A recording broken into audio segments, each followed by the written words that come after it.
على أنه صاحب الفعل هذايا هو تونسي. كيفاش تلقيتوا الخبر كجالية كتوانسة موجودين غادي؟ كيفاش كان التعامل معاكم كتوانسة؟ احنا كانت بالنسبة لنا احنا صدمة. أولا الحادث كحادثة هي صدمة بالنسبة لنا. احنا بقى معناها المصدر نتاعها تونسي أو غير تونسي، هي صدمة كبيرة بالنسبة للي عايشين في ألمانيا، بالنسبة للشعب الألماني، بالنسبة للمسؤولين في ألمانيا. هي صدمة كبيرة ياسر. هو كان مترقب اللي باش تصير حاجة في ألمانيا. كانت ثم نعم. تحذيرات. كان مترقب اللي باش تصير حاجة، والسلطات قاعدة ديما معناها الأسابيع اللي فاتت قاعدة تنبه وقاعدة تحذر كونه من المرجح باش نجم تكون تصير ضربة إرهابية في ألمانيا. بقى أنا كتونسي كي نسمع بحاجة كذا نتمنى ديما إن شاء الله يكون ما فماش تونسي فيها. هذه معناها حاجة للأسف معناها ولينا ذيك هذه رياكسيون ريفلكس تو سويت.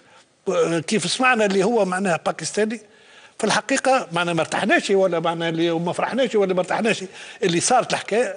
ارتحنا اللي هو مش تونسي. ولينا نحمدوا ربي معناها نحمد ربي اللي هو مش تونسي. اللي مش تونسي.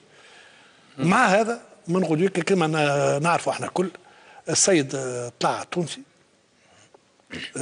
القصة معروفة، كانوا معناها ترفض اللجوء بتاعه في ألمانيا، وكان معناها باش يرحلوه.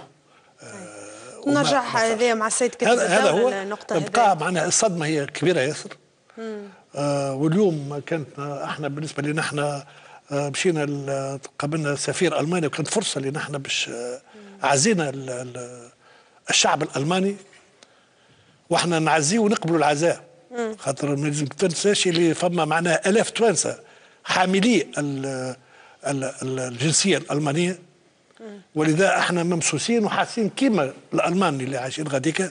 خاطر كي نحكي أنا على روحي، أنا عندي 30 سنة عندي الجنسية الألمانية، ولذا شيء يمسنا احنا بصفة مباشرة. مع هذا تنقلنا على خاطر حبينا معناها نوقفوا جانب الشعب الألماني اللي عام الجاي عندنا معه 60 سنة علاقات دبلوماسية، وحبينا نقولوا للشعب الألماني اللي احنا واقفين جنبهم ونساندوا معناها الحكومة الألمانية في كل القرارات اللي باش ياخذها في الاتجاه هذا.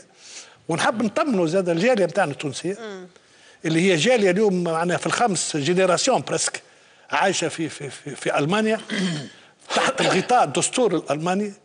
ناس معناها منضبطين، وناس معناها حبينا زاد نطمنوهم لكونه معناها هذا عمل فردي ومش عمل جماعي، وبعيد على تونس وعلى توانسة وعلى معناها طبيعتنا وعلى معناها ثقافتنا. سي رؤوف بن دبة بوصفكم